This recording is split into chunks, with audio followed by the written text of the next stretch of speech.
नमस्कार, आज की बात में आपका स्वागत है। आज सबसे पहले बात करेंगे बीजेपी की।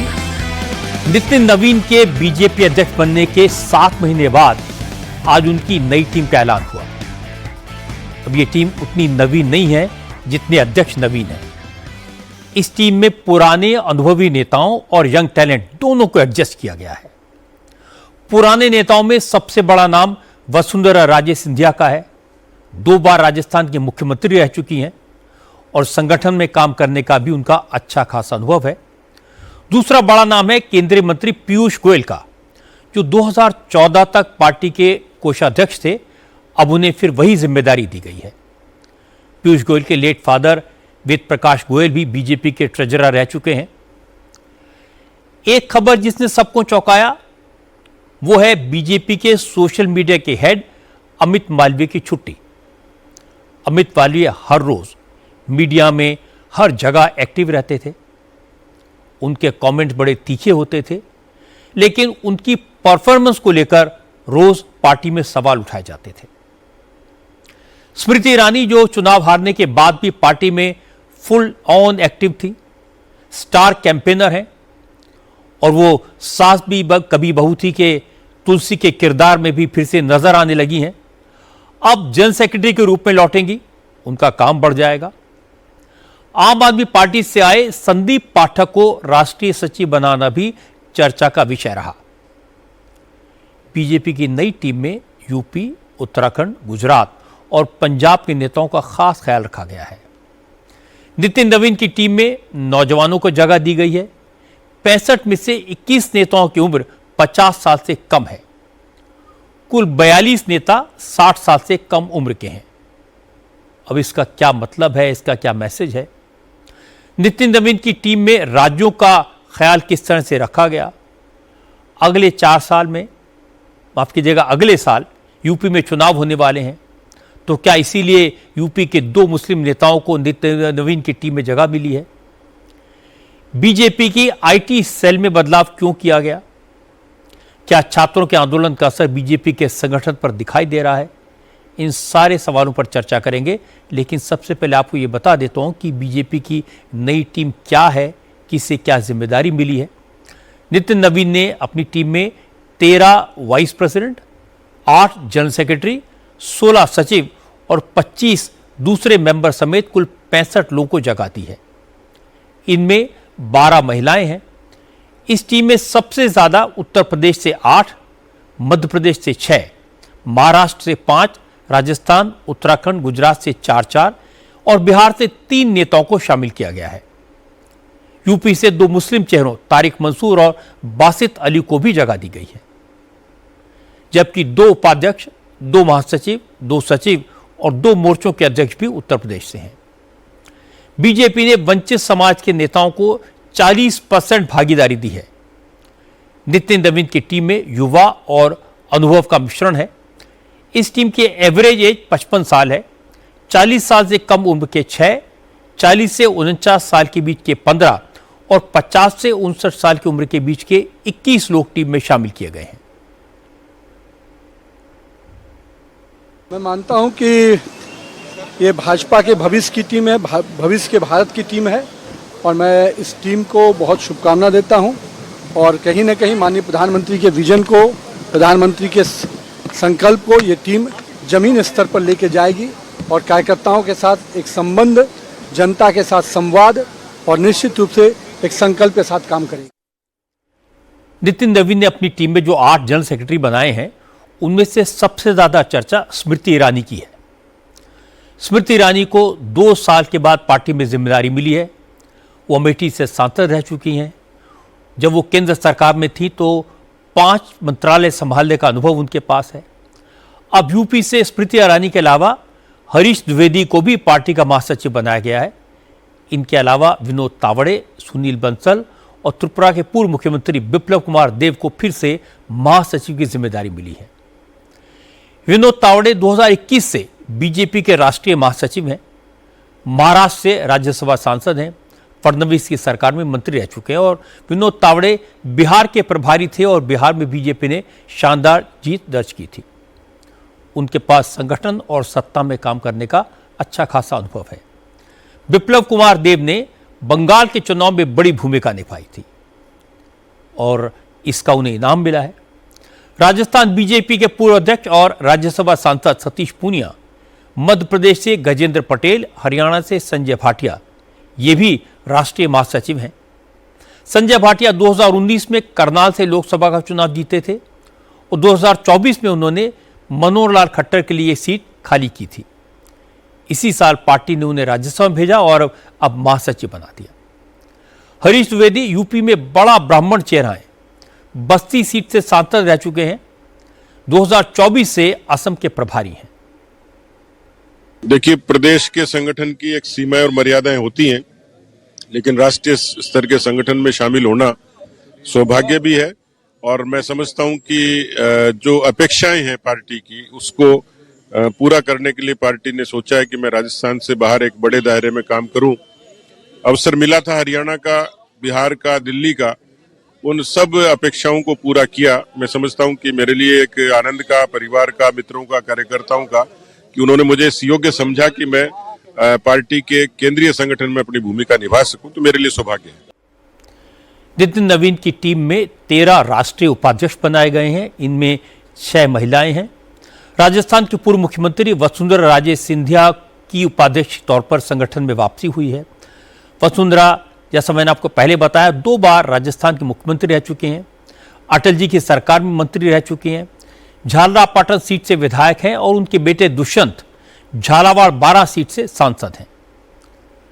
अब वो पार्टी में वाइस प्रेसिडेंट के तौर पर काम करेगी। इसके अलावा उत्तराखंड के पूर्व मंत्री तीरथ सिंह रावत को भी उपाध्यक्ष के तौर पर संगठन में वापस लिया गया है।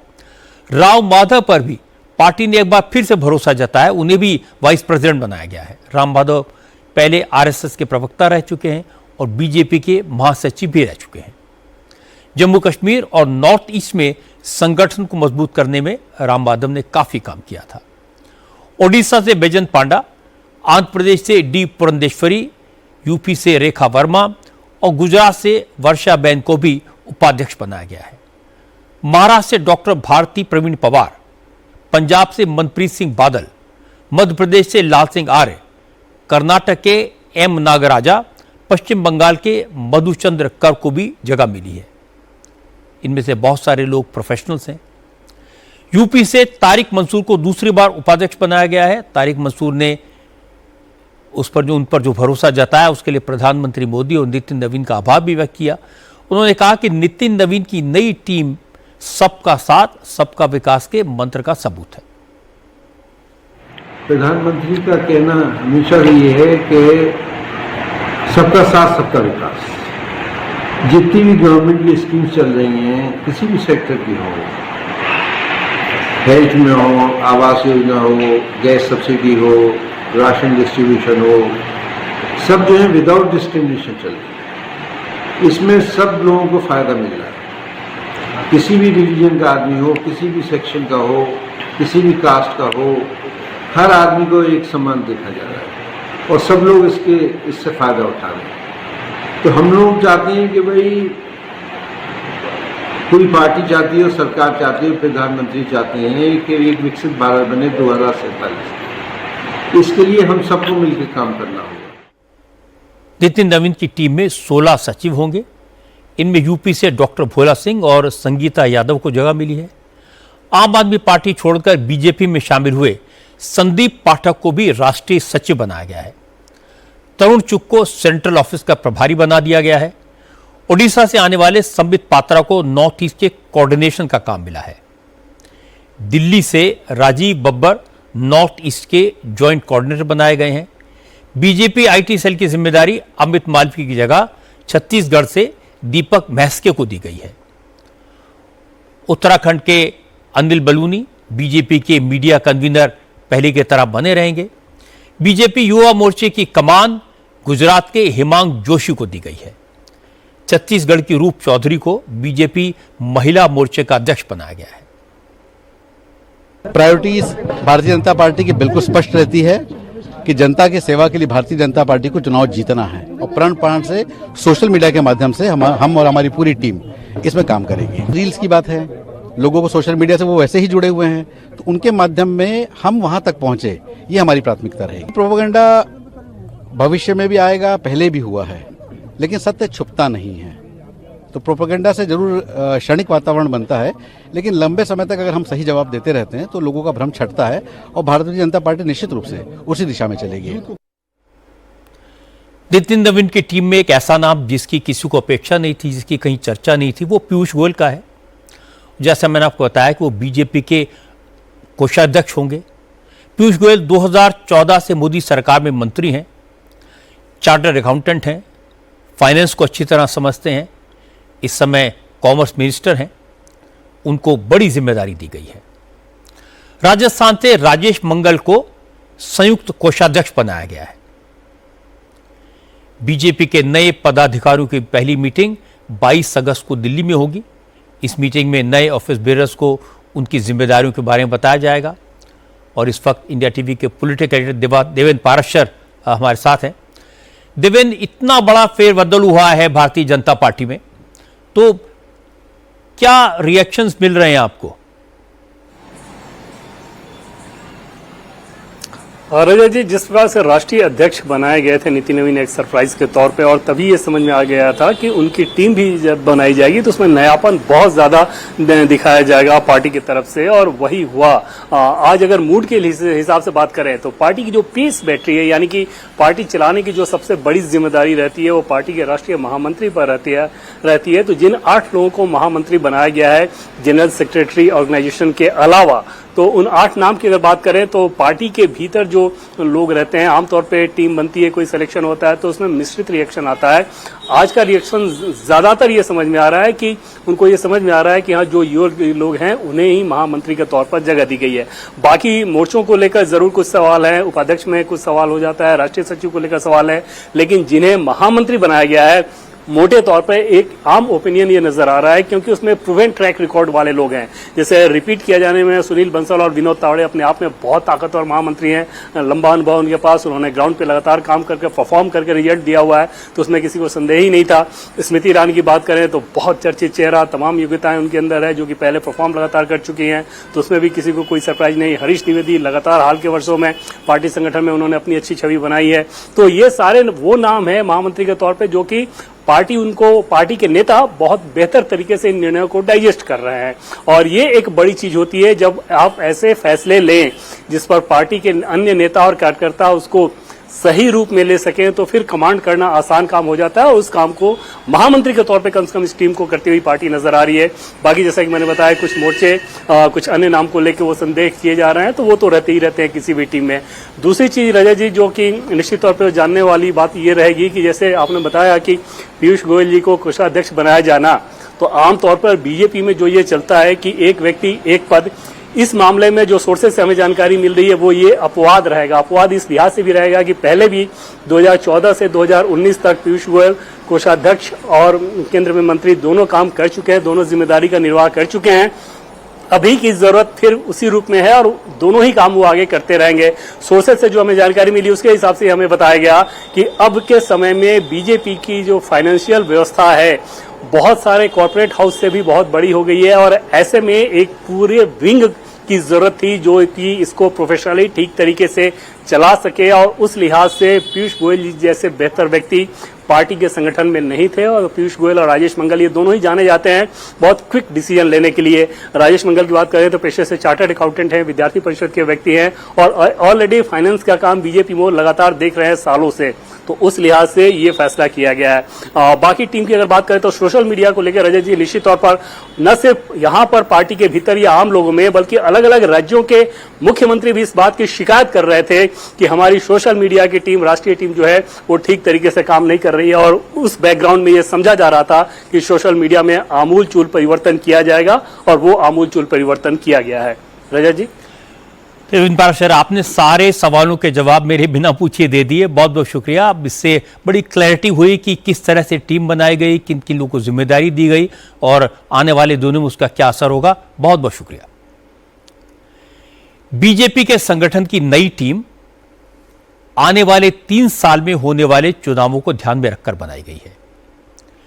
टीम की सबसे सीनियर मेंबर वसुंधरा राजे चुनाव लड़ाने में माहिर हैं। इसी तरह पीयूष गोयल भी चुनावी रणनीति के बड़े अनुभवी खिलाड़ी हैं। उन्हें 12 साल बाद एक बार फिर कोषाध्यक्ष बनाया गया है। किसी भी पार्टी के चुनाव के दौरान ट्रेजरर की भूमिका बहुत क्रूशल होती है। और दूसरा इंडिकेशन है राज्यों में चुनाव जिताने वाले सुनील बंसल, बिप्लब देव और विनोद तावड़े जैसे नेताओं को नेशनल लेवल की जिम्मेदारी। तीसरा संकेत है सोशल मीडिया टीम को पूरी तरह से रिवैम्प करके नए जमाने के लोगों को जिम्मेदारी देना। आजकल चुनावी जंग शुरू होने से पहले सोशल मीडिया की बैटल शुरू हो जाती है। बीजेपी इस लड़ाई में पिछड़ने लगी थी, इसका एहसास हुआ। दूसरी तरफ कांग्रेस से आए अनिल एंटनी, रोहन गुप्ता, मनप्रीत सिंह बादल और आम आदमी पार्टी से आए संदीप पाठक को संगठन में पोजीशन देने का मतलब है कि दूसरी पार्टी से आए लोगों के लिए संगठन के दरवाजे अब बंद नहीं रहते। एक और खास बात यह कि पहले के मुकाबले यंग लीडर्स को और महिलाओं को पार्टी के संगठन में ज्यादा जिम्मेदारियां दी गई हैं। पिछले 12 साल से नरेंद्र मोदी की सरकार का फोकस महिलाओं और यूथ पर रहा है। अब इसी का रिफ्लेक्शन पार्टी संगठन में भी दिखाई देने लगा है।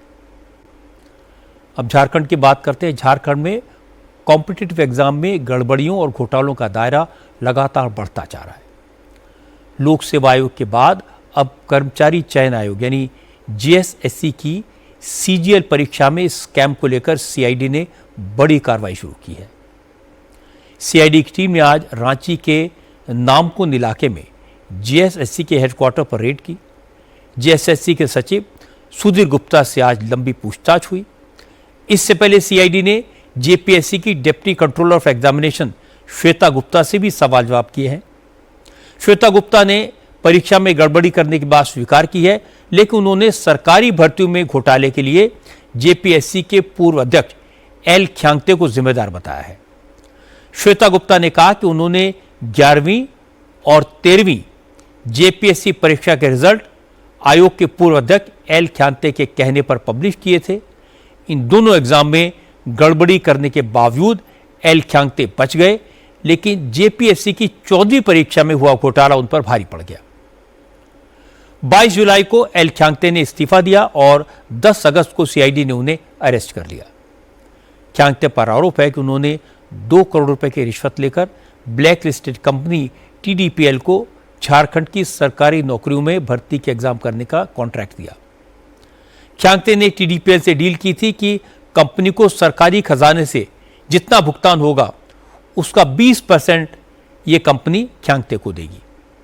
सीआईडी ने आज जेपीएससी की पूर्व सदस्य अजिता भट्टाचार्य के पीए बीएन राम को भी अरेस्ट कर लिया। बीएन राम पर जेपीएससी का इंटरव्यू मैनेज करने के लिए 40 लाख रुपए वसूलने का आरोप है। अब तक इस मामले में 22 लोग गिरफ्तार हो चुके हैं। अजिता भट्टाचार्य झारखंड मुक्ति मोर्चा के महासचिव सुप्रियो भट्टाचार्य की वाइफ हैं और उन्होंने 9 अगस्त को जेपीएससी से इस्तीफा दिया था। जेपीएससी घोटाले में सीआईडी को पैसे के लेन देन के सबूत मिल गए हैं। सीआईडी ने जेपीएससी एग्जाम में अपीयर हुए सुमन सौरभ के नाम के कैंडिडेट को पकड़ा। सुमन सौरभ ने जेपीएससी एग्जाम पास करने के लिए रिश्वत दी और पेमेंट भी बैंक अकाउंट से किया। इससे सीआईडी को मनी ट्रेल ट्रैक करने में काफी मदद मिली। सुमन सौरभ को सीआईडी ने हजारीबाग से गिरफ्तार किया है। पूछताछ में सुमन सौरभ ने बताया कि पवन सिंह नाम के शख्स ने उससे जेपीएससी परीक्षा में पास कराने का वादा किया। इसके बदले में पवन सिंह को 3 किश्तों में 80 लाख रुपए देने थे। 20 लाख रुपए की पहली किश्त प्रिलिमिनरी टेस्ट से पहले देनी थी।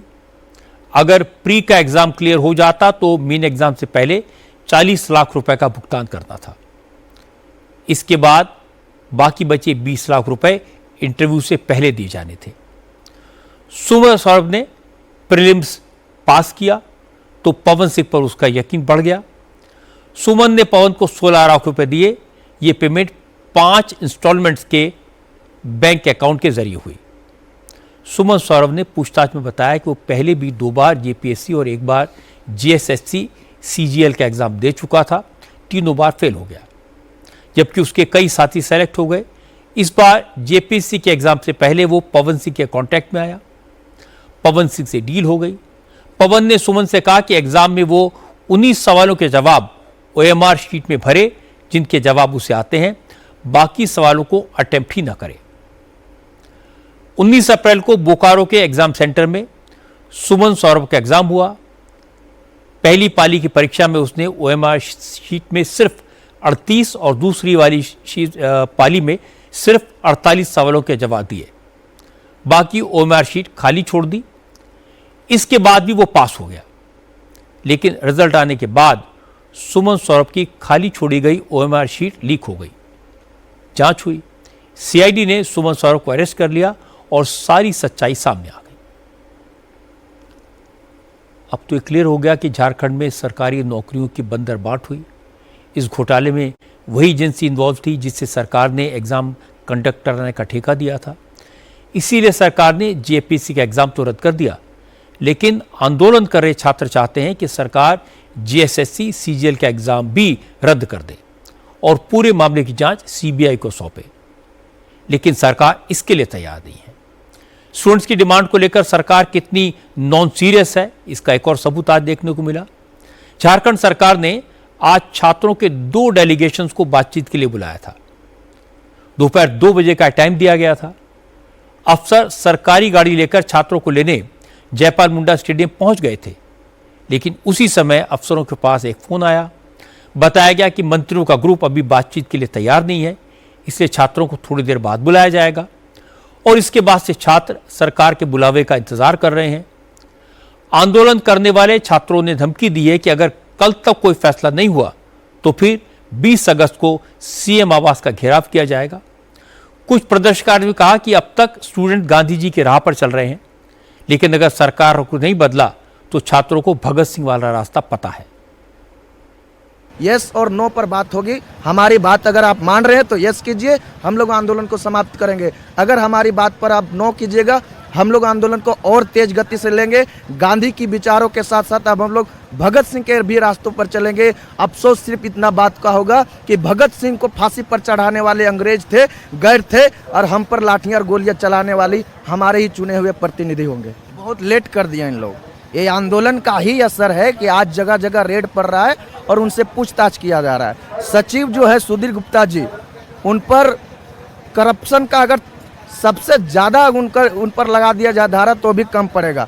सारा सीट बेचने का काम कर रहे हैं। और केवल वही नहीं, जितने भी अधिकारी, फिर आप देखिए JPSC भी अभी अधिकारी विहीन हो गया है। ना ही वहाँ अधिकारी नहीं कर्मचारी है, अधिकारी विहीन हो गया। सब पे जो है सब भ्रष्टाचार का आरोप लगा है। JSSC भी लगेगा, JSSC भी सीट बेचने का काम किया है। इसीलिए तो ये आंदोलन आज 24 दिन तक टिका हुआ है। और 24 दिन तक नहीं, जब तक हमारी मांगे पूरी नहीं हो जाती है ये आंदोलन टिका हुआ रहेगा। हम लोग 18 तारीख तक अल्टीमेटम दिए हैं सरकार को। अगर 18 तारीख तक हमारी मांगे नहीं मानी जाती है, 20 तारीख को आप देखिएगा कि CM आवास का घेराव में झारखंड के लाखों छात्र वहाँ होंगे। और अगर हमारे छात्र को किसी भी तरह का नुकसान हुई तो इसकी पूरी जिम्मेवारी राज्य सरकार की होगी। इस दौरान एक और डेवलपमेंट हुआ। आज राहुल गांधी की एक चिट्ठी सामने आई जो उन्होंने मुख्यमंत्री हेमंत सोरेन को लिखी है। इस लेटर पर डेट तो 14 अगस्त की है, लेकिन इसे आज जारी किया गया। इसमें राहुल गांधी ने हेमंत सोरेन को आंदोलन कर रहे छात्रों से तुरंत बात करने और उनकी मांगों पर जल्दी से जल्दी फैसला करने की सलाह दी है।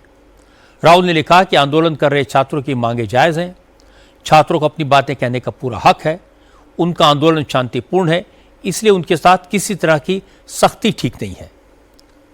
कांग्रेस इसका विरोध करती है। हेमंत सोरेन से उन्होंने कहा कि उन्हें खुद छात्रों से मिलना चाहिए और उनकी बात सुननी चाहिए। राहुल ने कहा कि झारखंड सरकार ने कुछ मांगे मान ली हैं, छात्रों को बातचीत के लिए भी बुलाया है, लेकिन अभी भी कई स्टूडेंट्स भूख हड़ताल पर बैठे हैं और सरकार को जल्दी से जल्दी उनकी बाकी मांगों पर फैसला करना चाहिए। राहुल गांधी का लेटर आने के बाद इस मुद्दे पर कांग्रेस के दूसरे नेताओं के बयान भी आए।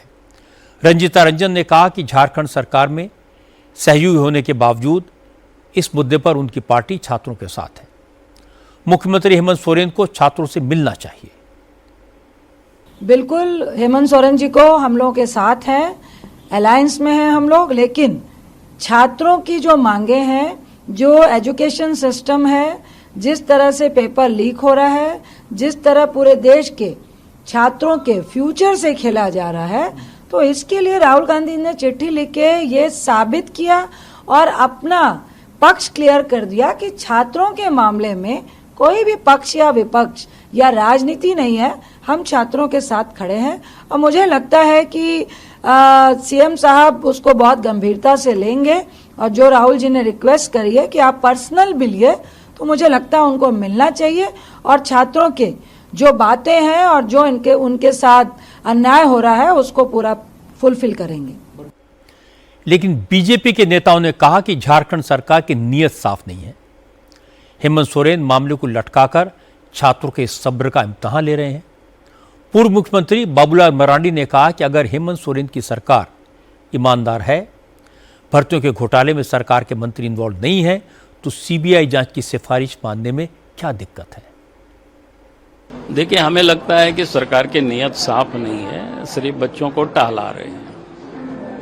पहले भी आप देखे होंगे बच्चे धरने पर बैठे हुए थे, भूख हड़ताल पर बैठे हुए, सरकार वार्ता नहीं कर रही थी। जब बच्चों ने घोषणा किया कि विधानसभा मार्च करेंगे 10 तारीख को, तब उन्होंने एक कमेटी बना दी आनंद फानंद में और फिर वार्ताएं शुरू हो गई। और 10 तारीख को फिर लाठीचार्ज हुआ, जो हर किसी को पता है क्या हुआ। इसके बाद भी बच्चों की मांगे को नहीं मानी तो बच्चे यथावत धरना और भूख हड़ताल पर बैठे हुए हैं। और 15 अगस्त को फिर बच्चों ने घोषणा किया कि सीएम आवास को हम घेराव करेंगे। तब 16 तारीख से, कल से अब वार्ता की चर्चा चल रही है। तो इसको साफ लगता है कि भाई जब जब बच्चे उद्वेलित होते हैं, गुस्साते हैं, तब इन लोगों को टहलाने की कोशिश करते हैं और कुछ नहीं है। नहीं तो इसमें वार्ता क्या करे, बच्चे ने तो बार बार करे यार सीबीआई की जांच कराओ। झारखंड में जिस तरह से एग्जाम मैनिपुलेट हुए, उसे लेकर रोज रोज नए खुलासे होते हैं। जिस तरह से नौकरियां बेची गई, उसके नए नए गुनाहगार पकड़े जा रहे हैं। ये किसी एक दो एग्जाम का मसला नहीं है, यहां तो पूरा का पूरा सिस्टम ऊपर से लेकर नीचे तक करप्शन में डूबा है। हेमंत सोरेन का ये कहना कि अपराधी पकड़े गए हैं, एग्जाम रद्द कर दिए गए हैं, काफी नहीं है। ये पता लगाना जरूरी है कि इन भ्रष्टाचारियों के पीछे कौन है, उन गुनहगारों को किसने प्रोटेक्शन दिया, तभी धरने पर बैठे छात्रों को न्याय मिलेगा। दूसरी तरफ नेशनल टेस्टिंग एजेंसी एनटीए को लेकर भी हैरान करने वाली खबर आई है। नीट का एग्जाम पेपर लीक होने के बाद पूरे सिस्टम को दुरुस्त करने का दावा किया गया, लेकिन आज पता लगा कि एनटीए ने 22 से 30 जून के बीच जो यूजीसी एनईटी का एग्जाम कराया था, उसके पेपर्स में भारी गड़बड़ियां थी। इसके कारण इंग्लिश, कॉमर्स और सोशियोलॉजी के पेपर कैंसिल करने पड़े। अब इन तीनों सब्जेक्ट्स के एग्जाम 9 और 10 सितंबर को दोबारा होंगे। एनईटी के इन पेपर्स के लिए कैंडिडेट से दोबारा फीस नहीं ली जाएगी, लेकिन पेपर कैंसिल होने से छात्रों में नाराजगी स्वाभाविक है, क्योंकि इस बार सारी की सारी गलती एनटीए की है। इस बार पेपर लीक नहीं हुआ, लेकिन एनटीए ने इससे भी बड़ा कमाल किया। अंग्रेजी, कॉमर्स और सोशियोलॉजी के पेपर्स में सीरियस फैक्चुअल मिस्टेक्स थी। इसके अलावा टाइपिंग, ट्रांसलेशन और ग्रामर की गलतियां भी कब पाई गई। जो सवाल पूछे गए उनमें भी काफ़ी हद तक रेपिटेशन था। इंग्लिश में 150 में से 67 सवाल, 67 क्वेश्चन वही थे जो 2024 की परीक्षा में पूछे गए थे। इसके अलावा कॉमर्स के पेपर में 80 क्वेश्चंस रिपीट होने की बात सामने आई। स्पेलिंग मिस्टेक्स थी। परीक्षा में जो सवाल पूछे गए उनमें नाम गलत लिखे गए थे। एग्जाम के बाद छात्रों ने इन गलतियों की शिकायत की। जांच में शिकायत सही पाई गई और इसके बाद एनटीए की स्पेशल कमेटी ने एग्जाम कैंसिल करने की सिफारिश की। आज जैसी ये खबर आई कि यूजीसी एनईटी के 3 पेपर रद्द हो गए हैं, तो राहुल गांधी ने सीधे प्रधानमंत्री मोदी से सवाल पूछा। राहुल ने लिखा कि देखिए मोदी जी, आपकी एनटीए ने फिर क्या कर दिया। जिन छात्रों ने कई साल तक इन एग्जाम्स की तैयारी की, दूर दूर से परीक्षा देने एग्जाम सेंटर तक पहुंचे, उनकी सारी मेहनत बेकार हो गई। अब छात्रों को अगले महीने फिर एग्जाम देना पड़ेगा। राहुल ने कहा कि गलती एनटीए की है और सजा नौजवानों को भुगतनी पड़ रही है। कांग्रेस नेताओं ने भी कहा कि एनटीए के पास एक ही काम है, वो उसे भी ढंग से नहीं कर पाते। देखिए, पूरा ठेके पे चला रखा है। मतलब हालात ये हैं, एनटीए बर्बाद कर दिया इन्होंने। स्थिति देश के शिक्षण संस्थानों का इतना हाल खराब कर दिया कि बच्चे तैयारी करते हैं और किस मानसिक तनाव को और किस मानसिक दबाव को झेलते हैं, ये संवेदनहीन लोग समझ नहीं पा रहे हैं। ये पूरी तरह से फेल हो गए हैं। इस बार एनटीए के एग्जाम में जो गड़बड़ पकड़ी गई है वो निहायती शर्मनाक है।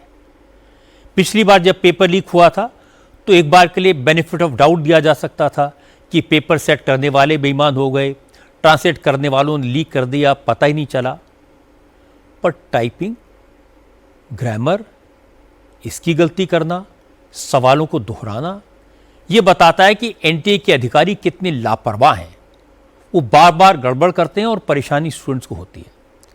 ऐसे लोगों को सिर्फ हटाने या ट्रांसफर करने से कुछ नहीं होगा। उन्होंने जो किया वो एक गंभीर अपराध है। इसकी जिम्मेदारी फिक्स करके उन्हें सजा भी देनी चाहिए।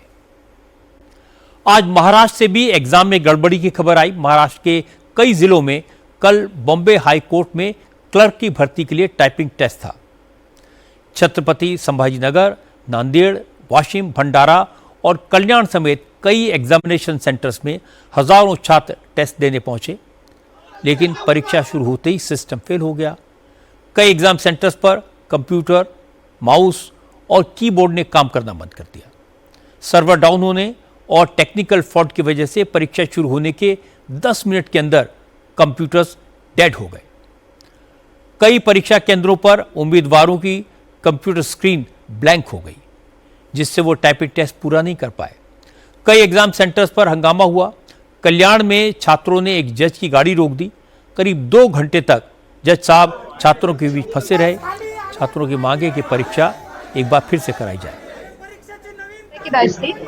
लेकिन हम लोगों का प्रॉपर मैनेजमेंट कुछ नहीं हुआ था। हम लोग सुबह से यहाँ पर खड़े थे और हम लोगों का नाम भी लिखा गया था ना वहाँ पे, तो इतना एकदम बारीक बारीक अक्षरों में लिखा गया था ना, हम लोगों को पढ़ने के लिए भी बहुत प्रॉब्लम हो रही थी। और जब तक हम लोग ऊपर जाते तब तक मैनेजमेंट चालू था। किसी की एग्जाम चालू हो रही थी, किसी की नहीं चालू हो रही थी, किसी के कीबोर्ड का प्रॉब्लम था, बहुत सारा प्रॉब्लम चालू।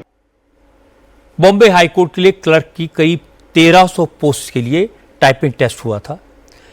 इसके लिए करीब 13,000 कैंडिडेट थे। क्योंकि टाइपिंग टेस्ट के लिए कंप्यूटर सिस्टम की जरूरत होती है, इसलिए कई प्राइवेट इंस्टीट्यूशन से टाई अप किया गया। कल्याण में सॉर्नेट प्राइवेट लिमिटेड को एग्जाम कराने का ठेका मिला। आज हमारे संवाददाता साकेत राय इस सेंटर में गए। साकेत ने बताया कि जो कंप्यूटर्स इस सेंटर में रखे गए थे वो सारे पुराने सिस्टम वाले थे, इसीलिए एग्जाम के वक्त कंप्यूटर्स ने धोखा दे दिया। यहाँ पर 2 अलग अलग लॉट में, एक लॉट में 200 से ज़्यादा बच्चों का यानी कि स्टूडेंट्स का, और दूसरे लॉट में 200 से ज़्यादा स्टूडेंट्स का एग्ज़ाम यहाँ पर कंडक्ट होना था। अब जाहिर तौर पर आप देखिए यहाँ पर नंबरिंग की गई है। नंबरिंग करके 201, 200, 199 ये यहाँ पर बताया गया है। लेकिन जो कंप्यूटर की स्थिति है अगर वो आप देखें तो यहाँ पर पुराने कंप्यूटर हैं। माउस को लेकर भी आरोप लग रहा था कि कीबोर्ड और माउस ठीक तरीके से काम नहीं कर रहे थे। अब जब ये पूरा टेक्निकल ग्लिच आया, जब एग्जाम के दौरान पहले लॉट में कुछ बच्चों का एग्जाम खराब हुआ, उसके बाद सेकेंड लॉट के पूरे एग्जाम को तो रद्द ही कर दिया गया। बीती रात यहाँ पर प्रदर्शन हुआ। 400 से ज्यादा बच्चे कल्याण सेशन कोर्ट के जज की गाड़ी को रोककर बैठ गए और ये मांग करने लगे कि जब तक कोई उचित कार्रवाई नहीं होती, क्योंकि शुरुआती दौर में ये सेंटर मौखिक तौर पर ये कह रहा था कि यहाँ पर जो परेशानी हुई है उसे रजिस्ट्रार को सूचित किया जाएगा, उसे आगे सूचित किया जाएगा। लेकिन उसके बाद जो पूरा सिचुएशन था वो यहाँ पर धीरे धीरे खराब होने लगी और लिखित में सॉर्नेट ने बच्चों को एक नोटिस दिया और बताया कि टेक्निकल खराबी की वजह से यहाँ पर एग्जाम जो है वो कंडक्ट नहीं हो पाया। अब मैं आपको इस टेस्ट सेंटर के मालिक सौरभ वानखेड़े की बात सुनवाता हूं। वो कह रहे कोई गड़बड़ी नहीं हुई। सौरभ वानखेड़े ने कहा कि चूंकि टेस्ट के नंबर उसी समय छात्रों के सामने स्क्रीन पर आ गए तो जिन छात्रों को कम नंबर मिले उन्होंने हंगामा करना शुरू कर दिया। जब बच्चों ने टाइप किया, सब टाइप करने के बाद में नीचे उनके मार्क शो हो गए। जैसे ही मार्क शो हो गए बच्चे एक साइड हो गए, क्योंकि मार्क जैसे शो होते हैं, किसी को 10 मिल गए, किसी को 5 मिल गए, किसी को 20 मिल गए। इसके वजह से वो क्या हुआ, वो डर गए बच्चे, फिर सब वो पैनिक हो गए।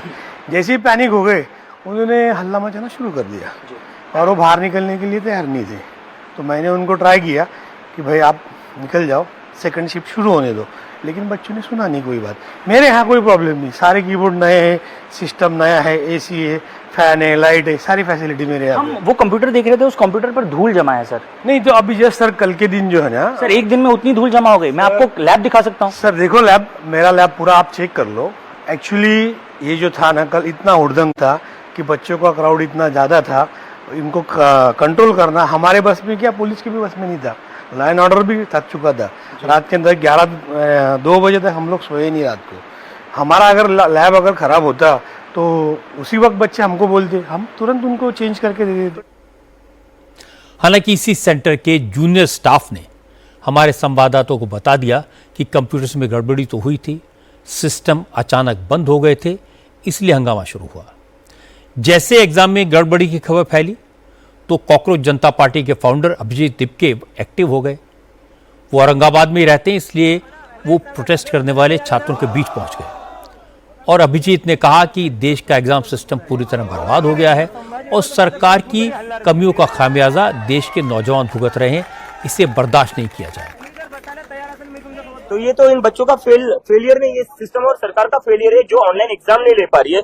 उसके बावजूद भी इतने सारे जो यहाँ पर सैकड़ों बच्चों को एक साथ फेल कर दिया इन लोगों ने। और जब इन लोगों ने कंप्लेन करी जो अथॉरिटीज है अंदर, तो उन अथॉरिटीज ने कहा कि इन बच्चों में अक्ल नहीं, एग्जाम कैसे दी जाती है।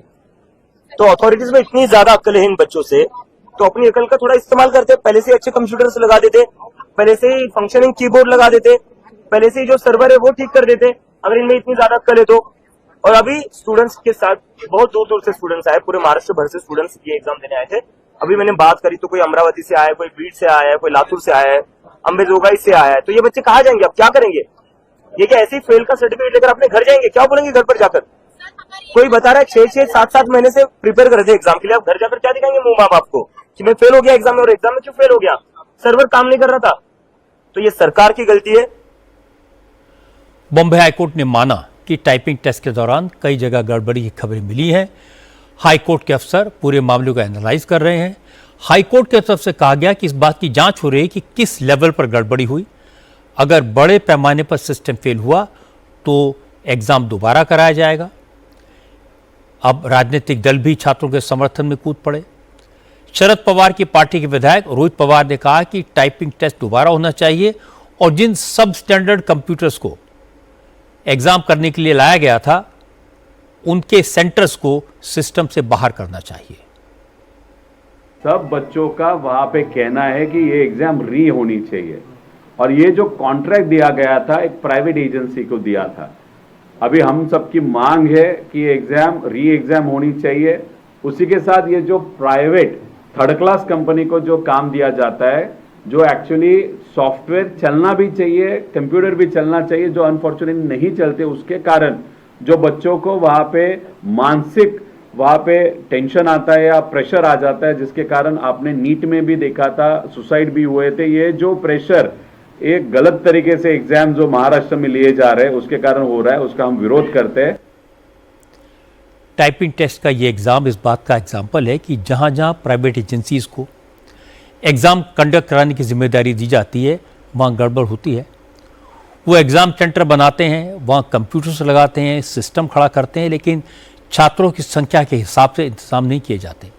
लोड बढ़ता है, कभी सर्वर फेल होते हैं, कभी जनरेटर फेल हो जाते हैं और छात्र परेशान होते हैं। अगर ऐसी एजेंसीज को काम देने से पहले इस बात का असेसमेंट कर लिया जाए कि वो किस लेवल तक का एग्जाम कंडक्ट करा सकते हैं, तभी इसका इलाज होगा। अब बात दिमागी नक्सल्स की। Farmer home minister P Chidambaram ने आज कहा कि उन्हें दिमागी नक्सल होने पर गर्व है। महबूबा मुफ्ती और अरविंद केजरीवाल ने भी खुद को दिमागी नक्सल बताया। अब विपक्ष के तमाम नेता दिमागी नक्सल शब्द का इस्तेमाल एक मेडल की तरह कर रहे हैं। प्रधानमंत्री नरेंद्र मोदी को घेरने की कोशिश कर रहे हैं। असल में प्रधानमंत्री नरेंद्र मोदी ने स्वतंत्रता दिवस पर लाल किले की प्राचीर से दिमागी नक्सल शब्द का इस्तेमाल किया था। मोदी ने कहा था कि कुछ दिमागी नक्सल देश को अराजकता की आग में धकेलने की कोशिश कर रहे हैं, मौके की तलाश में हैं। इन दिमागी नक्सल से सावधान रहने की जरूरत है। मोदी के भाषण पर सबसे पहला रिएक्शन आया कांग्रेस के बड़े नेता और देश के former home minister P Chidambaram का। चिदम्बरम ने ट्विटर पर लिखा कि I am proud to be a दिमागी नक्सल। संसदीय कार्य मंत्री किरेन रिजिजू ने चिदम्बरम को तुरंत जवाब दिया। रिजिजू ने लिखा कि प्रधानमंत्री ने किसी विपक्षी नेता को दिमागी नक्सली नहीं कहा, किसी का नाम नहीं लिया। प्रधानमंत्री ने सिर्फ उन लोगों को दिमागी नक्सली कहा है जो भारत के संविधान को नहीं मानते, माओवाद, अलगाववाद को सपोर्ट करते हैं, धारा 370 का सपोर्ट करते हैं, चिकन नेक काटने का मंसूबा रखते हैं, वो सब दिमागी नक्सल हैं। लेकिन असम के मुख्यमंत्री हिमंता बिस्वा शर्मा ने पी चिदम्बरम पर डायरेक्ट अटैक किया। हिमंता ने कहा चिदम्बरम ने खुद को दिमागी नक्सल मान लिया है। अब इस बात की भी जांच होनी चाहिए कि चिदम्बरम के कार्यकाल में नक्सलियों के खिलाफ सुरक्षा बलों की कार्रवाई कमजोर क्यों पड़ी थी, इसमें चिदम्बरम की क्या भूमिका थी। चिदम्बरम देश का गृह मंत्री थे। उस समय आपको याद होगा वीसी शुक्ला सहित कांग्रेस का बड़े बड़े नेताओं को छत्तीसगढ़ में बम से उड़ाया गया था, लेकिन फिर भी कांग्रेस ने नक्सल को खत्म करने का कोई व्यवस्था नहीं लिया। तो मैं तो आह्वान करता हूं, जब चिदम्बरम ने खुद बोला मैं दिमागी नक्सल हूं, तो उसमें एक इंक्वायरी भी साथ में होना चाहिए कि चिदम्बरम क्या जानबूझ के नक्सल का खिलाफ व्यवस्था नहीं ले रहा था अब जब वो होम मिनिस्टर थे। मेरा लगता है चिदम्बरम दिमागी नक्सल नहीं है, उससे भी ऊपर वाला नक्सल है, वो खुद ही नक्सल है। देश में एनार्की लाने वाला वो भी एक पूरा प्योर नक्सल है। दिमागी नक्सल उसमें नहीं ये अप्लाई होगा, वो प्योर नक्सल कैटेगरी में आएगा। सुधांशु त्रिवेदी ने भी चिदम्बरम पर जोरदार हमला किया।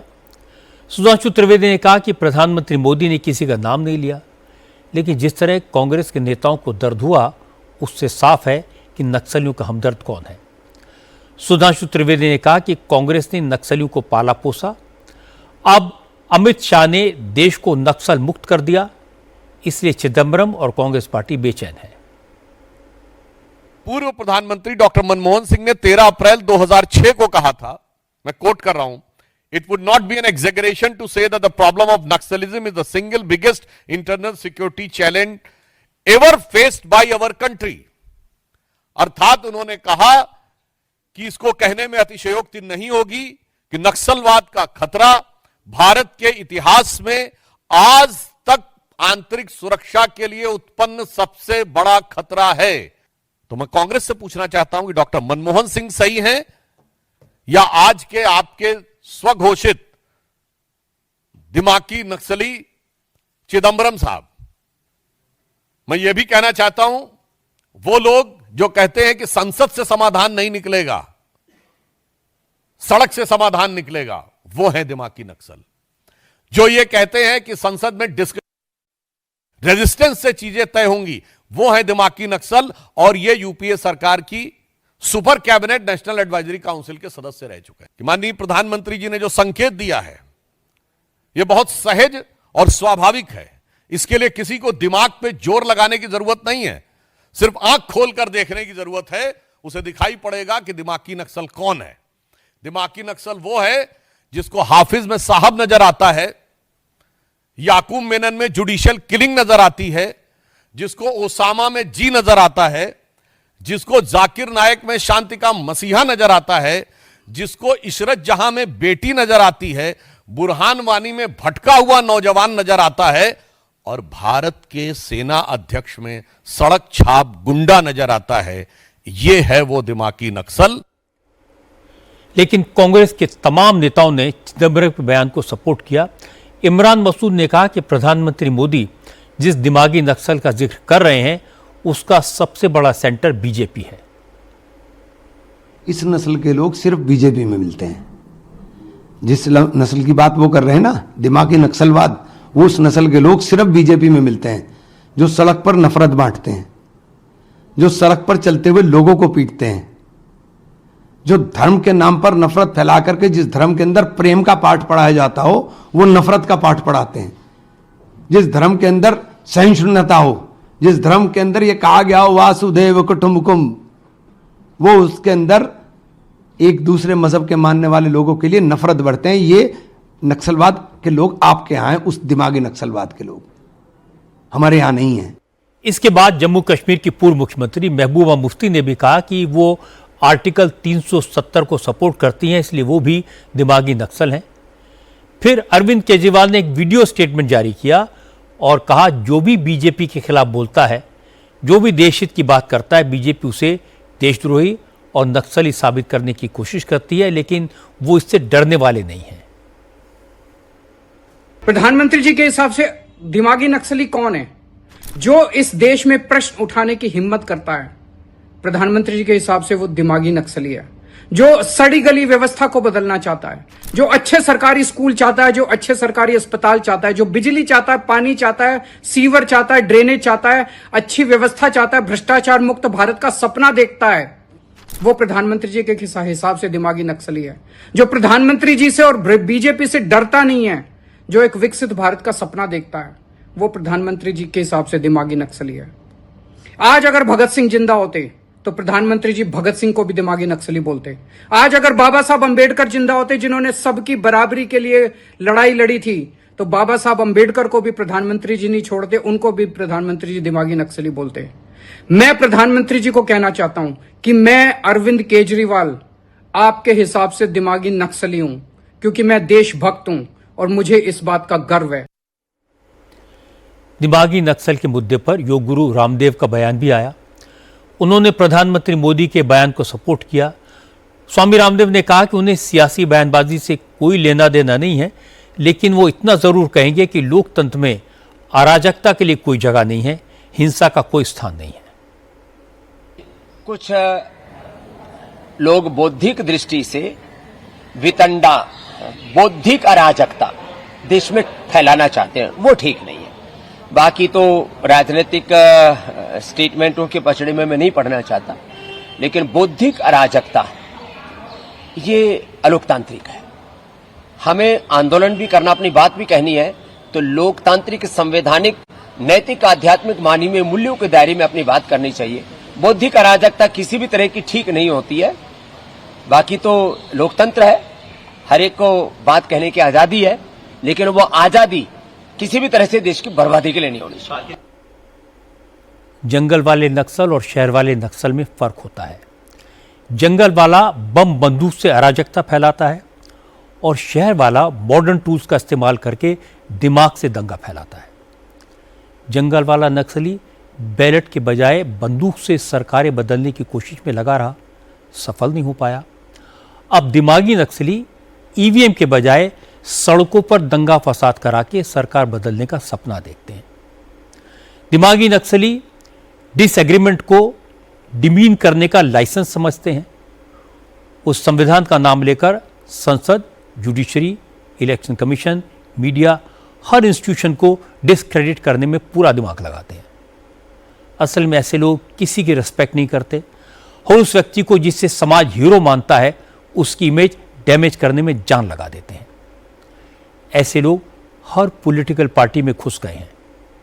ऐसे लोगों पर हर राजनीतिक दल को नजर रखनी चाहिए। हम दिमागी नक्सलों को इस बात की इजाजत नहीं दे सकते कि वो किसी शहर को जंगल में तब्दील कर दें। अब बात वंदे मातरम विवाद की। स्वाधीनता दिवस के मौके पर राष्ट्रगीत वंदे मातरम के अपमान के मुद्दे पर सोनिया गांधी और राहुल गांधी की मुश्किलें बढ़ सकती हैं। दिल्ली, भुवनेश्वर, बेंगलुरु और मुंबई में पुलिस से सोनिया गांधी और राहुल गांधी के खिलाफ शिकायत की गई है। दोनों के खिलाफ नए कानून के मुताबिक राष्ट्रगीत के अपमान का केस दर्ज करने की मांग की गई है। अब पुलिस इन शिकायतों की जांच कर रही है। असल में 15 अगस्त को कांग्रेस दफ्तर में स्वतंत्रता दिवस का कार्यक्रम था। इस समारोह में वंदे मातरम गाया जा रहा था। इसी दौरान सोनिया गांधी ने आसपास खड़े लोगों को कुछ इशारा किया और यह वीडियो पर दिखाई दे रहा है। आरोप है कि सोनिया गांधी ने वंदे मातरम को बीच में रोकने के लिए कहा। राहुल गांधी भी इस दौरान कुछ कहते हुए सुनाई दिए। इसके वीडियो भी सामने आए। तो बीजेपी नेताओं ने सोनिया गांधी और राहुल गांधी पर हमला किया। अमित शाह ने कहा कि वंदे मातरम के अपमान के लिए सोनिया गांधी को देश से माफी मांगनी चाहिए और अब कई राज्यों में कांग्रेस नेताओं के खिलाफ पुलिस कंप्लेंट कर दी गई है। तो कांग्रेस के नेताओं ने भी सफाई दी। कांग्रेस ने कहा कि सोनिया गांधी के बगल में मल्लिकार्जुन खड़गे खड़े थे। खड़गे की उम्र ज्यादा है, उन्हें इतनी देर तक खड़े होने में मुश्किल हो रही थी, इसलिए सोनिया गांधी खड़गे के लिए कुर्सी लाने को कह रही थी। इसका वंदे मातरम के अपमान से कोई लेना देना नहीं है। हुसैन दलवाई ने कहा कि स्वतंत्रता दिवस समारोह में वंदे मातरम का कोई अपमान नहीं हुआ। बीजेपी नए नए नियम बनवाकर मुसलमानों को परेशान करने की कोशिश कर रही है। सोनिया गांधी ने कोई गलती नहीं की है। वंदे मातरम पूरा गाना का नहीं गाने का, वो इसके सरकारी प्रोग्राम की बातें हैं। जहाँ सरकारी प्रोग्राम नहीं, जहाँ इंडिविजुअल प्रोग्राम रहते हैं, अलग अलग रहते हैं, सोसाइटी के रहते हैं, वहाँ कोई सवाल ही नहीं। कांग्रेस पार्टी का पूरा वंदे मातरम मानना ही चाहिए, ऐसी कोई बात नहीं। एक वंदे मातरम जानबूझ के वो वंदे मातरम उन्होंने लाया है। हर बात, हर कानून आज मुसलमानों, क्रिश्चियनों के, आज सिखों के खिलाफ लाया जा रहा है। हर कानून, ये क्या बात है? ये मेरे ख्याल से बिल्कुल गलत बात है। इस तरह के वंदे मातरम 1885 में रविंद्रनाथ टैगोर जी ने ये कहा था कि इसके 2 स्टांजाज ही पढ़िए, और इसलिए उसको 2 स्टांजाज को मान्यता थी। ये आरएसएस के शाखा के ऊपर वंदे मातरम पूरा गाया जाता है, इसलिए अभी सबने गाना चाहिए। ये बिल्कुल गलत बात है। लेकिन हिमंता बिस्वा शर्मा ने कांग्रेस के नेताओं को तीखा जवाब दिया। हिमंता ने कहा कि देश का अपमान करना कांग्रेस की आदत बन गई है। कांग्रेस के नेता अपने वोट बैंक को खुश करने के लिए किसी भी हद तक गिर सकते हैं। सोनिया गांधी हो, राहुल गांधी है, ये लोग मोटा मोटी देश का विरोध करने का मिशन ले चुका है। जेन जी नाम में लोगों को आंदोलन करने के लिए उत्साह देने का साथ साथ पूरा देश को माहौल बिगाड़ने का ये लोग संकल्प लेके रखा है। सोनिया गांधी जी ने जो व्यवहार किया वंदे मातरम को लेके, इससे एक बात तो पूरा दिखाई देते हैं कि अगर भारत में कभी गलती से कांग्रेस आया तो भारत का हालत क्या होने वाला है। इससे मैं कोई ज्यादा परेशानी भी नहीं हूं कि इसलिए ये लोग खुल्लम खुल्ला देश विरोधी काम कर ही रहा है, और खुल्लम खुल्ला देश का लोगों को बोल रहा है कि आप आंदोलन करो, धरना करो, एनआरकी लाओ। ये तो हर दिन बोल ही रहा है। और वंदे मातरम को रुकवाने के लिए उनका जो प्रयास हुए दोनों मां बेटा का, इससे यही दर्शाता है कि कांग्रेस देश का शासन में आने में अगर आते हैं गलती से, हमारा देश का क्या हालत होने वाला है। लेकिन हिमंता बिस्वा शर्मा के आरोप पर कांग्रेस के नेता राशिद दलवी ने कहा कि बीजेपी के नेता बेबुनियाद आरोप लगा रहे हैं। हकीकत यह है कि बीजेपी के नेताओं को भी पूरा वंदे मातरम याद ही नहीं है। सोनिया गांधी बीजेपी के किसी भी बड़े से बड़े नेता के मुकाबले में ज्यादा देशभक्त हैं। उन्होंने ये साबित करके दिखाया है। और मैं अमित शाह जी से लेकर जिन जिन लोगों ने माफी की बात कही है, उनको चैलेंज करता हूं कि वो एक बार टीवी चैनल पे आके पूरा वंदे मातरम जबानी सुना दें, वरना देश से माफी मांगे। राशिद दलवी के बयान पर सुधांशु त्रिवेदी ने पलटवार किया। सुधांशु त्रिवेदी ने कहा कि कांग्रेस के नेताओं को देश विरोधी नारे पसंद हैं, इसीलिए वंदे मातरम से कांग्रेस को बेचैनी होती है। जिसको संपूर्ण वंदे मातरम गाते समय जो लोग असहज हो जाते हैं, इधर उधर देखने लगते हैं, बतियाने लगते हैं, हाथ पांव झटकने लगते हैं, वो लोग वही हैं जिनको उन चीजों में बड़ा सहजता महसूस होती है कि कोई कहे कि मैं वंदे मातरम नहीं गाऊंगा। ये वो लोग हैं जिनको जय श्री राम में वॉर क्राई नजर आता है, मगर सर तन से जुदा में सुमधुर सेकुलर संगीत दिखाई पड़ता। पिछले हफ्ते गांधी परिवार ने 2 बड़ी गलतियां की। पहली, राहुल गांधी ने स्टेज पर कॉमेडी की, मोदी के विदेशी नेताओं से गले मिलने का मजाक उड़ाया। इसमें इटली के प्राइम मिनिस्टर जॉर्जिया मेलोनी को भी लपेट लिया। ऐसी हरकतों का डैमेज कंट्रोल कोई पीआर एजेंसी नहीं कर सकती। दूसरी गलती सोनिया गांधी से हुई।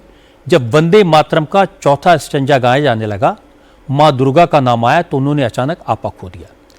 कैमरों के सामने सोनिया गांधी का वंदे मातरम को रोकने का इशारा करना, कांग्रेस अध्यक्ष को टोकना, उनकी बनी बनाई इमेज को डैमेज कर गया। और फिर जिस तरह जयराम रमेश ने इस पर पर्दा डालने की कोशिश की, उसने तो और भी कबाड़ा कर दिया। ये कहना कि वो खरगे के लिए कुर्सी मांग रही थी, या फिर ये कहना कि रविन्द्रनाथ टैगोर का नाम लेकर कि कांग्रेस को राष्ट्रगीत के 2 छंद ही गाने हैं। लेकिन ये सब कहने वाले भी जानते हैं कि ये सब बहानेबाजी है। और मुझे आश्चर्य इसलिए भी हुआ कि सरकार में रहते हुए और सरकार के बाहर सोनिया गांधी ने कभी शालीनता नहीं खोई। वंदे मातरम ने उन्हें इतना बेचैन क्यों कर दिया, यह समझना मुश्किल है। अब बिहार की बात करते हैं। आज प्रशांत किशोर चुनाव जीतकर पहली बार विधानसभा में पहुंचे। उन्होंने विधानसभा की सदस्यता की शपथ ली। और नोट करने वाली बात यह थी कि बांकीपुर के बाई इलेक्शन में कैंपेन के दौरान और चुनाव नतीजा आने के बाद प्रशांत किशोर लगातार मुख्यमंत्री सम्राट चौधरी पर हमले कर रहे थे। लेकिन आज विधायक के तौर पर शपथ लेने के बाद प्रशांत किशोर ने कोई नेगेटिव बात नहीं की, किसी की आलोचना नहीं की। उन्होंने कहा कि विधानसभा में बिहार की राजनीति और विकास से जुड़े कई महत्वपूर्ण फैसले लिए गए हैं। बिहार के बड़े बड़े नेता इस सदन के सदस्य रहे हैं। उन सबसे प्रेरणा लेकर वो जनता के मुद्दों को उठाएंगे।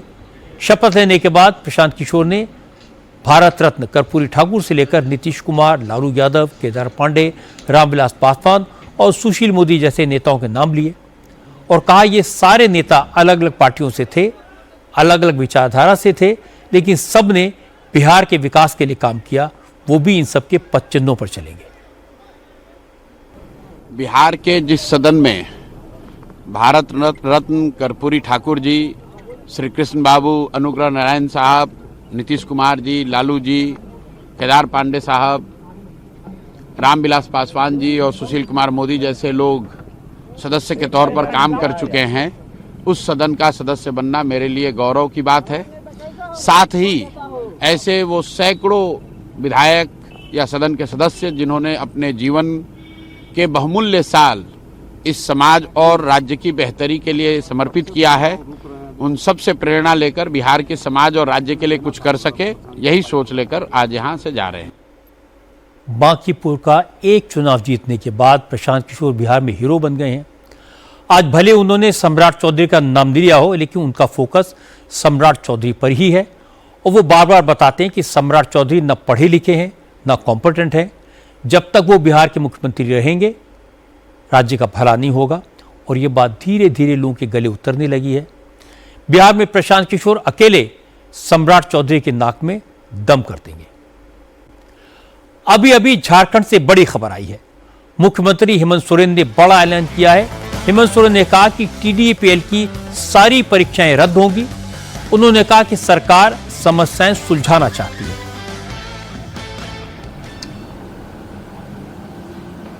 आज इस विषय को पटाक्षेप करने के लिए हम लोगों ने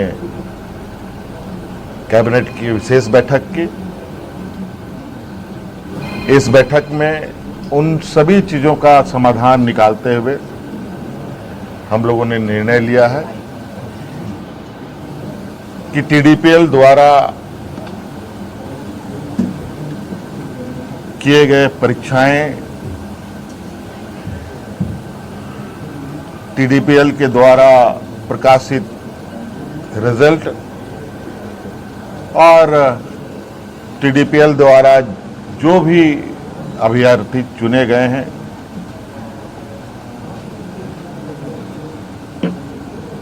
या शामिल हुए या टीडीपीएल के जितने भी गतिविधियां यहाँ हुई हैं, उन सभी को कैंसिल किया जाता है, रद्द किया जाता है।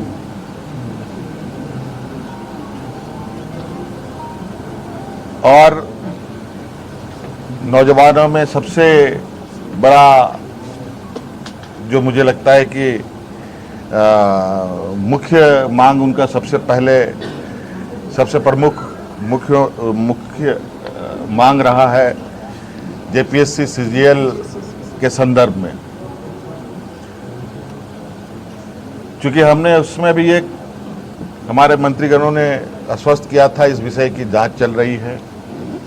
इसके लिए हम लोग रिटायर्ड जज की अध्यक्षता में संपूर्ण जांच कराएंगे। क्योंकि कभी कभी ऐसा लगता है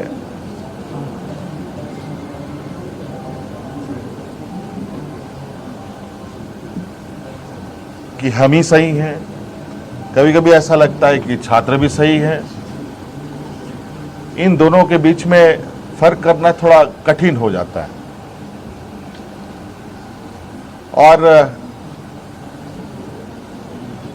इस विषय को लेकर हमने जो एसआईटी की टीम जांच कर रही है और सीआईडी की जो टीम जांच कर रही है, इन दोनों के जांच के दौरान बहुत सारे ऐसे तथ्य आ रहे हैं जो चौंकाने वाले हैं। क्योंकि जांच का विषय है, बहुत खोल के बातें कहना संभव नहीं है। और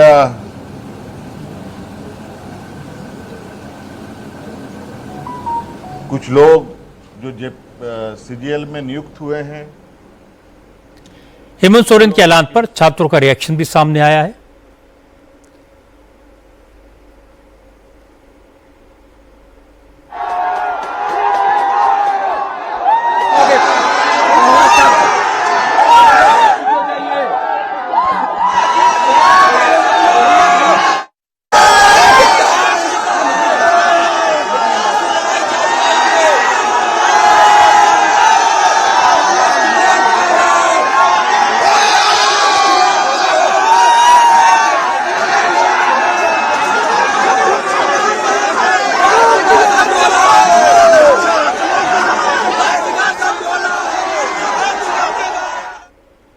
वहाँ इतना शोर है कि छात्र क्या कह रहे हैं पूरी तरह सुनाई नहीं दे रहा, लेकिन जाहिर है छात्रों की जीत हुई है। और 24 दिन से ये आंदोलन कर रहे थे छात्र, सरकार को झुकना पड़ा। पहले दिन से इनकी यही मांग थी कि झारखंड में टीडीपीएल ने जितने भी एग्ज़ाम कराए हैं वो सारे एग्ज़ाम रद्द किए जाएं। अगर हेमंत सोरेन पहले इस बात को समझ जाते तो शायद हंगामा नहीं होता, लेकिन हेमंत सोरेन की बात आपने सुनी, वो मान रहे हैं कि जांच में बहुत चौंकाने वाली बातें सामने आई हैं। इसीलिए छात्रों की ये मांग भी जायज़ है कि इस मामले की पूरी जांच को सीबीआई को दे देना चाहिए। हेमंत सोरेन ने इसकी जांच हाईकोर्ट के रिटायर्ड जज से कराने पर तो सहमति दे दी है, लेकिन सरकारी भर्तियों में जो गड़बड़ी हुई है उसका दायरा इतना बड़ा है कि वो अगर सीबीआई को सौंपी जाए तो बेहतर होगा। तो छात्र शायद इस पर अभी अड़े हुए हैं और हेमंत सोरेन के जो इरादे हैं उस पर थोड़ा शक जरूर पैदा होता है। बिहार से आज एक बुरी खबर भी आई। लखीसराय के प्राचीन शिव मंदिर के पास करंट की अफवाह फैली, भगदड़ मची, 7 महिलाओं की मौत हो गई, 25 से ज्यादा लोग घायल हो गए। ये दर्दनाक हादसा लखीसराय के अशोकधाम स्टेशन से मंदिर जाने वाले रास्ते पर है।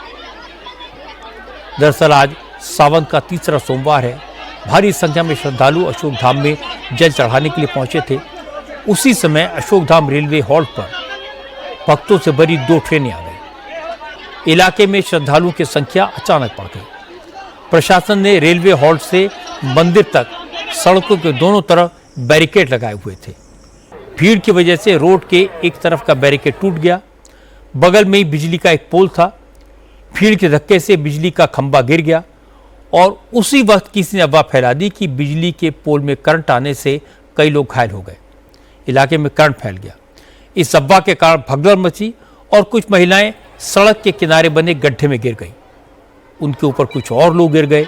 दम घुटने के कारण मौके पर ही 7 महिलाओं ने दम तोड़ दिया।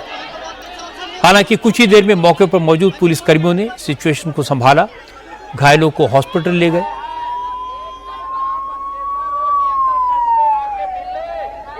इस घटना पर राष्ट्रपति द्रौपदी मुर्मू, प्रधानमंत्री नरेंद्र मोदी और मुख्यमंत्री सम्राट चौधरी समेत तमाम नेताओं ने दुख जताया है। बिहार सरकार ने जान गंवाने वाले श्रद्धालुओं के परिवारों के लिए 4-4 लाख रुपए के मुआवजे का ऐलान किया है और जो घायल इस वक्त हॉस्पिटल में है, बिहार सरकार उनका पूरा इलाज अपने खर्च पर करवाएगी।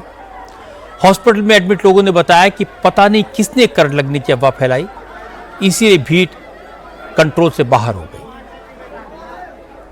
बहुत आदमी गिरे थे। फिर कैसे निकली वहाँ से? आदमी खींच के निकाले, ऊपर लगा आदमी हटाइए, इन्हें से हटाइए, तब बीच से खींच के निकाले। तो वहाँ पर क्या पुलिस नहीं थी जो जखनी लोगों को देखने जखनी पुलिस नहीं है, नहीं। जखनी आदमी लाइन में लगा, जखनी पुलिस वजह नहीं रहे, जब गिर गए तब पुलिस आए हैं, गदाल हुई है। तब वहाँ पे बहुत ज्यादा जनता था और एक दूसरे को धक्का दे रहा था, बस यही देखे। तो बैरिकेटिंग तोड़ते हुए लोग गिर रहे? हाँ, तोड़ते हुए गिर गए। तो सब एक दूसरे पर गिरते होंगे? हाँ, गिरते गए और ज्यादा लोग जनता जमा हो गया, एक दूसरे पे गिर गए सब। बिहार के farmer deputy chief minister Vijay Sinha Lakhisarai से विधायक हैं। हादसे की जानकारी मिलने के बाद विजय सिन्हा मौके पर पहुंचे। उन्होंने कहा कि फिलहाल प्रशासन का फोकस घायलों का इलाज कराने पर है, लेकिन पुलिस सीसीटीवी कैमरों के जरिए अफवाह फैलाने वालों की पहचान कर रही है। जिसने भी ये हरकत की है उसे बख्शा नहीं जाएगा। ऐसा है, बहुत दुखद दुर्भाग्यपूर्ण घटना है। इस तरह की घटना का अनुमान नहीं लगाया जा सकता है।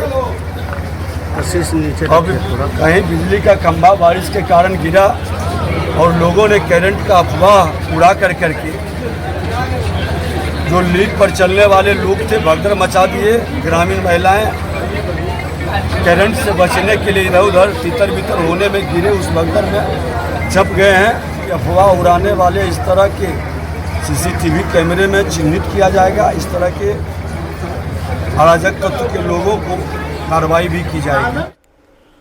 उज्जैन के महाकाल मंदिर से भी भगदड़ की खबर आई। यहां भी करंट लगने की अफवाह फैली, जिसके बाद नाग चंद्रेश्वर मंदिर में दर्शन के लिए खड़े श्रद्धालुओं में भगदड़ मच गई। 13 श्रद्धालु घायल हो गए। असल में आज नाग पंचमी का त्यौहार है। महाकाल मंदिर में बना नाग चंद्रेश्वर मंदिर साल में फिर सिर्फ एक बार नाग पंचमी के दिन ही भक्तों के लिए खुलता है। इसलिए आज उज्जैन में भक्तों की भारी भीड़ उमड़ी थी। कई किलोमीटर लंबी लाइनें लगी। आरती के समय मंदिर के गेट बंद कर दिए गए तो भीड़ और बढ़ गई। इसी दौरान किसी ने बैरिकेड में करंट फैलने की अफवाह उड़ा दी, जिससे श्रद्धालुओं में अफरा तफरी मच गई। लोग इधर उधर भागने लगे और भगदड़ के कारण वहां लगा टेंट नीचे गिर गया और इसमें दबकर कई लोग घायल हो गए। मंदिर प्रशासन ने मोर्चा संभाला और कुछ ही देर के लिए दर्शन को बंद कर दिया। सिचुएशन कंट्रोल होने के बाद नाग चंद्रेश्वर मंदिर के भक्तों के लिए फिर खोल दिया गया। इस वक्त भी महाकाल मंदिर में भक्तों की भारी भीड़ है। श्रद्धालु भगवान के दर्शन कर रहे हैं। नागपंचमी के अवसर पर श्री महाकालेश्वर मंदिर में नागचंद्रेश्वर मंदिर के दर्शन निर्बाध रूप से जारी हैं। यह स्पष्ट करना बहुत आवश्यक है कि मंदिर में किसी भी प्रकार की कोई अफरा तफरी या इस प्रकार की कोई घटना नहीं हुई है। सभी श्रद्धालु बहुत ही सुगम रूप से मंदिर के दर्शन कर रहे हैं। आज नागपंचमी एवं सावन का सोमवार होने के कारण बहुत अधिक संख्या में श्रद्धालुओं ने मंदिर के दर्शन किए हैं। सभी श्रद्धालुओं को मंदिर समिति के द्वारा सभी प्रकार की व्यवस्थाएं और सुविधाएं प्रदान की गई हैं। इसी तरह का एक हादसा पश्चिम बंगाल के बीरभूम जिले में भी हुआ। बीरभूम के तारापीठ मंदिर में दूर दूर से भक्त भगवान शिव का जलाभिषेक करने आते हैं। तारापीठ मंदिर के पास एक होटल में ज्यादातर कांवड़िए ठहरे थे। इस होटल में शॉर्ट सर्किट के कारण आग लग गई और 8 लोगों की मौत हो गई।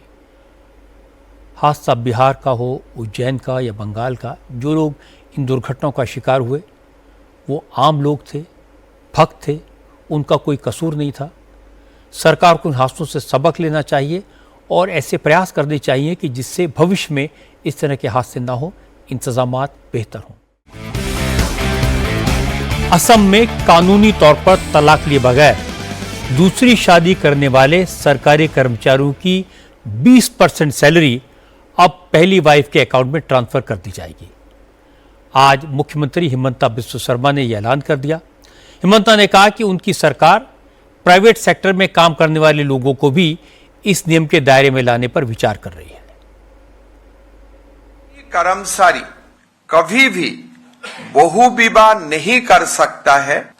हमने निर्णय लिया हो ऐसा हर सरकारी कर्मचारी का खिलाफ सरकार डीपी करेगा। तब तक ये डीपी व्यवस्था कंप्लीट नहीं होगा तब तक पहला पत्नी का अकाउंट में हम 20% तनख्वाह सरकार का लेवल से ही डायरेक्टली हम पहला पत्नी का खाता में ट्रांसफर करने का काम करूंगा। पहले हमने असम में निर्णय लिया था कि अगर कोई सरकारी कर्मचारी अपना पिता माता का देखभाल नहीं करेगा तब हम तनख्वाह से 10 से 15% डिडक्ट करके पिता माता के अकाउंट में भेजूंगा। ये स्कीम काफी सक्सेस रहा है। अभी जब 20% सैलरी हम ट्रांसफर करूंगा पहला पत्नी का नाम में और साथ साथ डिपार्टमेंटल प्रोसीडिंग भी शुरू होगा, मेरा लगता है कि असम का सरकारी कर्मचारी में बहु विवाह बंद होगा। असम सरकार ने यूसीसी के जरिए एक से ज्यादा शादियों पर पहले ही रोक लगाई हुई है। अब सैलरी में 20% कटौती करने का फैसला लिया है और पहले भी हिमंता ने इस तरह के फैसले लिए हैं। पहले सोशल वेलफेयर को ध्यान में रखकर उन्होंने फैसला लिया था कि सरकार ने अपने माता पिता को इग्नोर करने वाले कर्मचारियों से उनकी सैलरी से 10% सैलरी डिडक्ट कर ली जाएगी और ये पेरेंट्स के अकाउंट में भेज दी जाएगी। अब इसका डर हुआ तो लोगों ने अपने माता पिता का ख्याल रखना शुरू कर दिया। अब हिमंता को उम्मीद है कि नए फैसले से बहुविवाह के मामलों में कमी आएगी। आज प्रेसिडेंट डोनाल्ड ट्रंप ने ओमान को अच्छी तरह धमकाया। ट्रंप ने कहा कि अगर ओमान स्टेट ऑफ हॉर्मुज में ईरान और अमेरिका के बीच आया, कोई रुकावट डालने की जरूरत थी तो अमेरिकी फोर्सेस ओमान पर जबरदस्त अटैक करेंगी। असल में ईरान और ओमान हॉर्मुज से जहाज़ों की आवाजाही को लेकर बातचीत कर रहे हैं। दोनों देशों के बीच स्टेट ऑफ हॉर्मुज के लिए शिपिंग रूट का नक्शा तैयार करने पर सहमति बन चुकी है। बस इसी बात से ट्रंप भड़क गए। ट्रंप चाहते हैं कि हॉर्मुज पर अमेरिका का कंट्रोल हो, ईरान अमेरिका के साथ मिलकर कोई रास्ता निकाले। लेकिन ईरान और ओमान की बातचीत से ट्रंप का प्लान खतरे में पड़ गया।